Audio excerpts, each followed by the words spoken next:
cái bảo ấy thì tôi nên học thì đặc biệt thằng xuân nhà này cũng niệm thế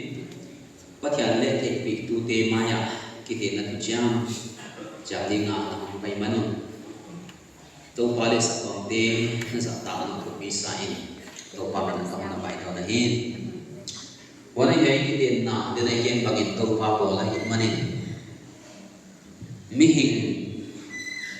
tôi qua sẽ ta nên là vùng pi ni Himalaya cọp khát ek khát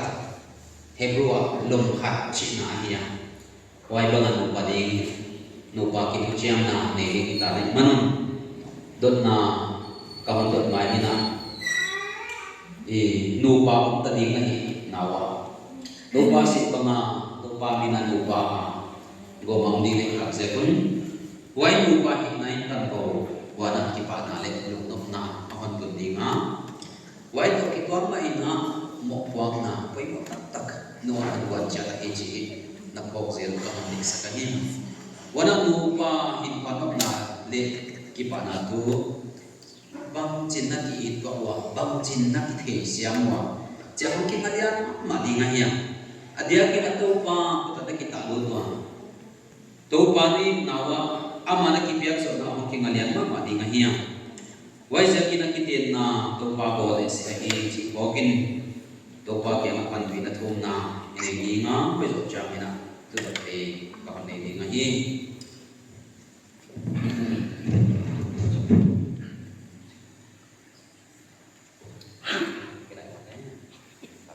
hôm nay đi muốn lên tôi bỏ bát thiền tôi nên tập luyện xoan dần để mọi niềm tin nắng mặc mina cái tiền nó chiang chả đi ngà nằm ai không bay không thì tạm mong để cái bát tôi cầm tiền của hi tôi bỏ cái tiền là nằm mà bộ là hi bằng in đấy hiện bằng kim cái hi cái sếp cái bộ đi qua là kia không kịp việc trong đây này mà bằng in tôi bỏ hoàn toàn thì mà in xin nó một tạo cái hồng cái game sắp của hi hiện bằng tất cả bài cái sai thiệt là gì mà nó có thể thêm một cái ya cái bài thì cái tâm cái game sẽ hiện tôi qua Jesus Christ trong của mày he cái tiền nó tu chiang mau hàng đợt na hàng đầu cái hàng đầu masa dinga pasal cái hàng đầu masa dinga jangan hàng đầu ding hidin lem nasaka hile nang David ang suan lianin pathian le yaitu meeting in vùng ngạch nên pathian dak banga zian ni non tak tak ang bay na hinamo ki pa baye to banga hitte amadi ke ki biain anwa ahak sa chidam de china zong khang na le amana itin nadi nadi mo ki pa baye to ma bangin mi na maling kat na ka ba dinga nang bu ngai nen pathian ke meeting hina David ang suan lian pathian dan banga pasalani ang ang pay na hinamo ipapaye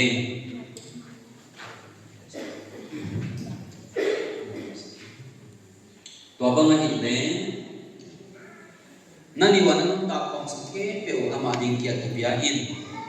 anwa mahaksa sidam de sinat zong khang na le ama na itin na di pagpantong na mo ipapaye babang ine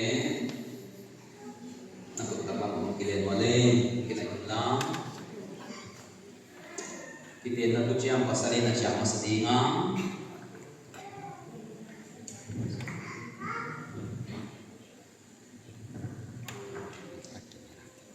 David Hanson yan ang kagina ng mga hamsuiti nga sa jam kita may kaibigan at sa jam ni Soalnya kami masanin o nang lagyan masanin ahin kay David thang swan lianin cái David thằng xoa liền nang kung ahin nắng cùng mấy đêm ini a inun tak om something ini ai luôn ta không xung quanh de ko le để thọ lẽ i ton tung ding le ít tôn tung linh lệ pathian dan banga và thiền đan bằng om khom ton tung ding in khom tôn tung linh tu in tu in kalei tung cái lấy tung ne de lam to này làm cho zin kon ne hi riêng con này đi to banga có bằng om khom ton tung ding in khom tôn tung linh kaman pai ni cảm ơn chi tu kon chang hi chị chúa con chiều gì i ko abang ina no me de ka tu chang man chang le ki ku mai ni min Kế cùng ngày đêm nang David thang swan lian nắng David thang xuân đêm India inun ta khom something India mình ta có xuân đêm de ko le để thọ đêm i ton tung ding le ít tôn ông đi đêm pathian dan banga và thiên đan bằng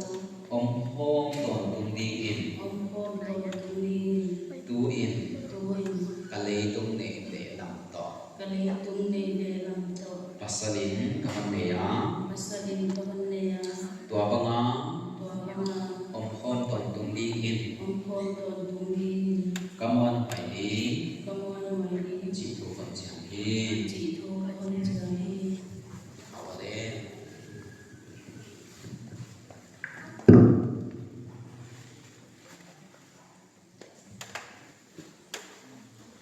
nào tiên tu nên cái tiền là tu chang là chak kin tawa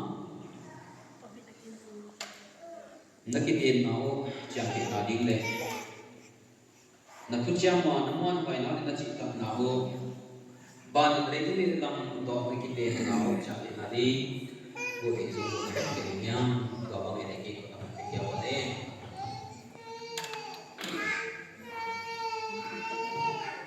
no mit ma mai he so ko na mo ma bangun abo na dan ang nilo le abemi pela kini ma bangin ko ni na mo ba hi ko hi to ba ne naw le to ba sa ma kita ma pingalinga kitien na kichi hi to ba na ko man pat pi le to tan man so pi ding hiya wai se kin na ki naw hi to pa ne to de chi in sak ye chi na ko de mai sa hi pasalin zumbo lai la ka chu chiam kim sa ko le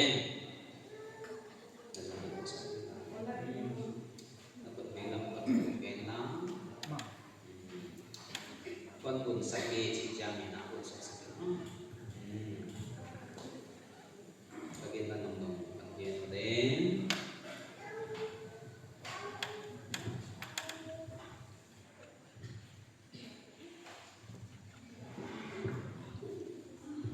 vùng ấy đi mấy đêm nắng có điện nào nắng có đi là và thiền đơn của nó và thiền đan bằng có hơn cái tiền bị nào có cái tiền đi có thức chia mà cái thứ chia mà có muốn vậy nào công an hỏi lệ chỉ tặng tặng nào lên chi tập tập là có lấy đúng cái lấy tung nệ để làm to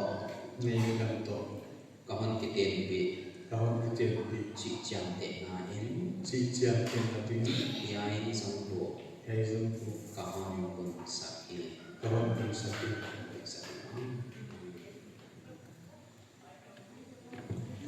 đó có nghĩa là một bữa nó bị cái số này là tôi chạy kịp sạc vào đây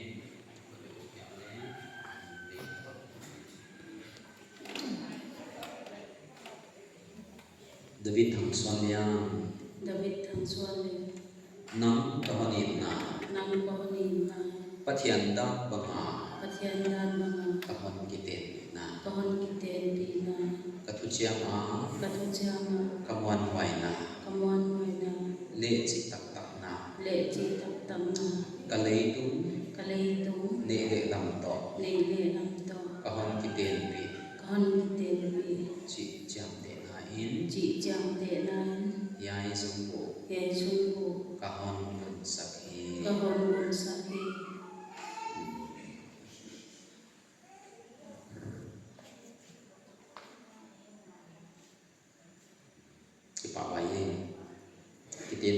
chiam chan pinta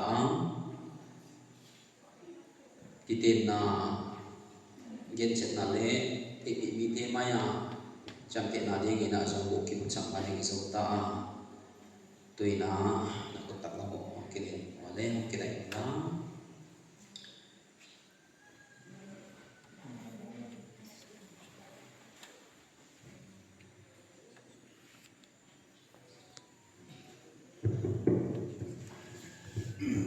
tulit mo na te David thằng Xuân là để một ngày đêm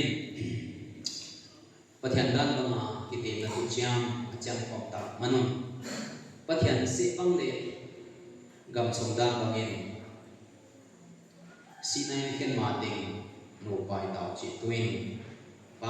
tổ khá xem của tổ mình gặp hoàng hi với giải thích phát thiền là gồm xa mình hiện thiền kế em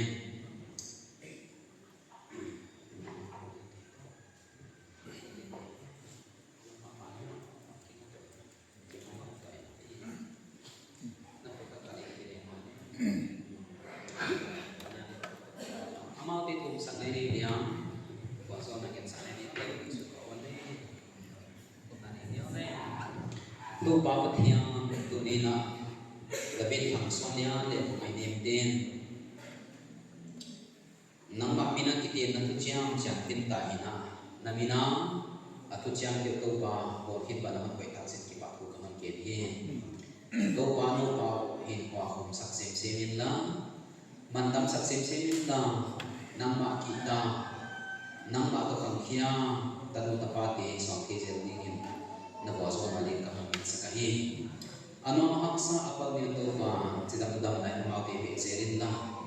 no pa ki sem sem din media le etom ta the ni na ka son pi na le na ma kai na nge ni na ke pula ka ma pu na hi to ba bang ki ma bang kim hanu singi do pan mai na man ot sak zelin to pa sil pasal ni nga nakini sa pangin muan pai to tung ding kinong to tung ding le nangadi nga eton ta kami ni amu thina din man wa so sakin cha thamen ka ko thu ma hi ai chidama eng sakin na na mel ba ko sakin na ama ku bakala tu sia ko na me wa to pa ho babang mi te ahi kalaswan of the dingin dai man kai sakin chin na kibula ka ko ni kite na tu chiang achan ki pang to ba ki na ma pai na chi tak na ni te ma thak so ka kalaswan thi zel na kyang ko thu ma hi to ba de sa na lam dan tak mai mu thi ko so na mu thi lo ko so na ti ang sakin na lam to tu ni na hin ko pi na ki khan ko din ni na bo so na le ka min sa la hi wana to ba le to kadam sa hin pa ti na ma di ka sa na wana talu tapati na piya ka na mel ba man saka na ma in na am sama na kem sak de na ko chiang ka ma ti ka man kem saka hi no David thong son ya de ko ngai nem te pathian ko na le chin na mai na tu ma ni bang ko ta ko tu hen la ama di na bang ko na tu hong bung hen ama min tu bi da dingin ibyak ba pathian pa ni na atapa si Christ e na le akhasiang ko pi na na no ba on anong pi ka ta hen amen to wa le cái con mà không nói thì làm sẽ cả cầm kỳ hết sắc cái mà nè tuy nó nhá đầu tiên là tụi nó cái bộ sẽ làm được lấy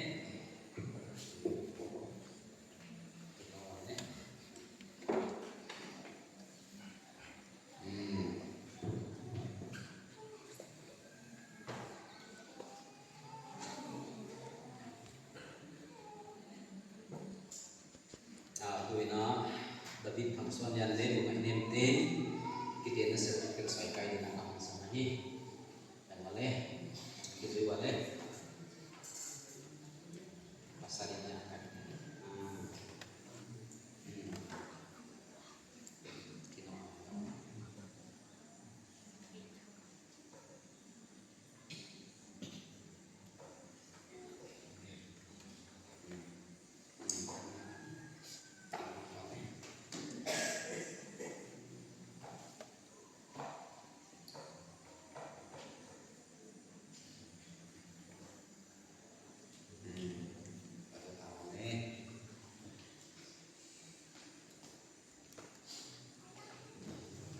na tipi-tuti, yan ang masakit kayo ng sanahin.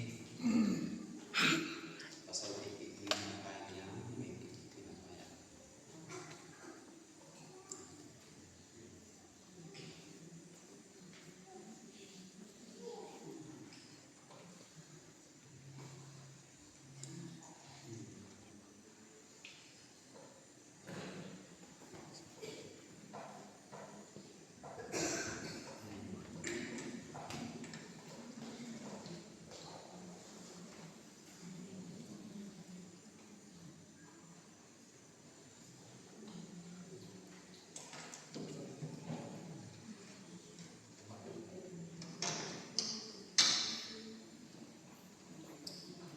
Certificate siya na pagdidil na kaya nakaon din.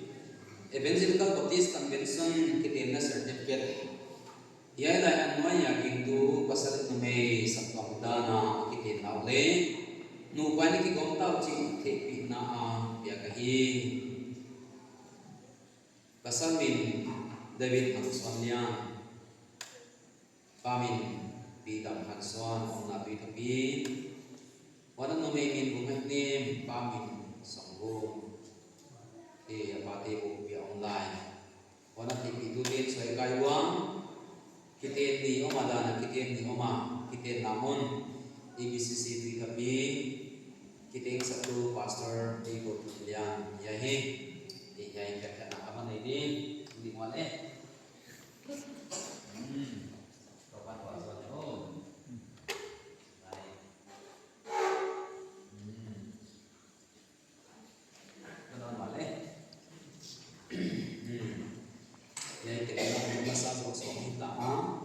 abana isun zog no ma tuina sonyan de hela ma tu sok ma diwa orina e mo de wan sinte sabang pa ita kahi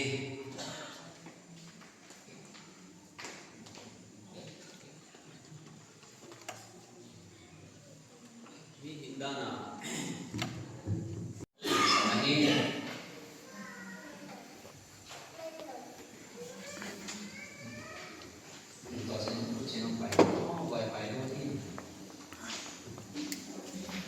Đầu tiên là việc thằng Sonia để của anh em tôi bảo là kita kamu tentang beberapa cikian ros pakaian itu itu dia maya tôi bảo di napa nak kepa omdi cila omdi wana saka omdi akibat taka kalau sama dia nahi dot na kahan ibig na kondo di kayo tunauti tuni na tupa pa na kita kabutan ko may tigurang cikjan ros tupa na biyak ko ka amadi na ko makipanding sila ondi de sa kaondi nga lan kibuta kita kimahampay na hinako kipaway suci ba ngayon de yain nangin insede pa atik mahitale atik nung hitale no makitik na ba banga yan ang ema sila magkaisil dingin na nanupaw na tupo na nalanak mo kipapay kapamay de tupa na kapang ikindingin na ikwaso na ang tagsakahin nangin katay na hindi nga nangin teka hitman na kung teke din si kong tuan kaya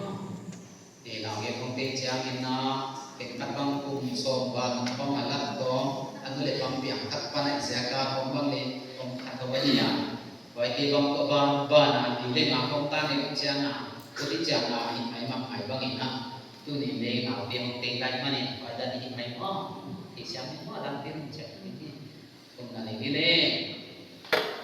tang to ba ka tiang naboso nga nang tak may tang sakina tunauti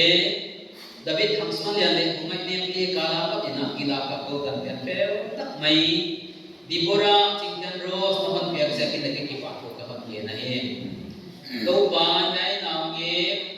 anule apa dit nabanga nang mamaya pinang daa nang mali sa katangkay sa ko kinakipa ko kapag yan na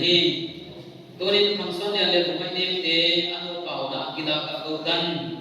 nu pa kya ilawin katyang abangin kem sauding na pilna siang na be na wa na ha na kwanin na lamin aka kunit ang ina pizele ke chin ina kyang ko to mai wana to pa patyan gai na ke pian pel ta kan hon pian gibora chingkan ros nang mabit na pa nga pa omdi chila omdi wana pia omdingin it tilagin Jesu Kristin na pagkakabangga na ni nang tigora chicken rose patiyan hoy na rin sinamay na tumakli bang inong tampang tunghen lang ama di na bang bang tumahong tunghen ama min pinadingin ibiyag pa patiyan manin na tapa Jesu Kristin pinali akhasyang to ang pinalagay na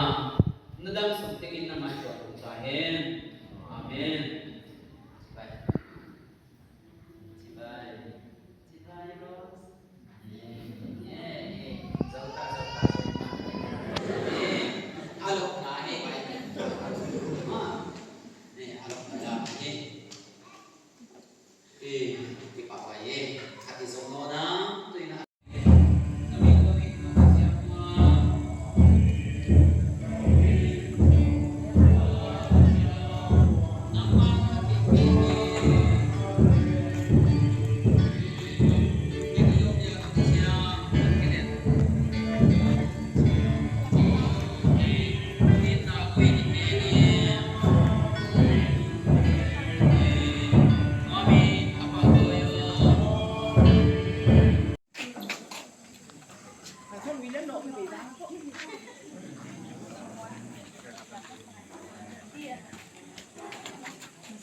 Cái cầu tốt nó sao? Đoàn cái túng nghe đoàn cái cái cầu nó tự nhiên nó Walim bala siya ba jam kong den si don kitchen la tu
Hãy subscribe cho kênh Ghiền Mì Gõ để không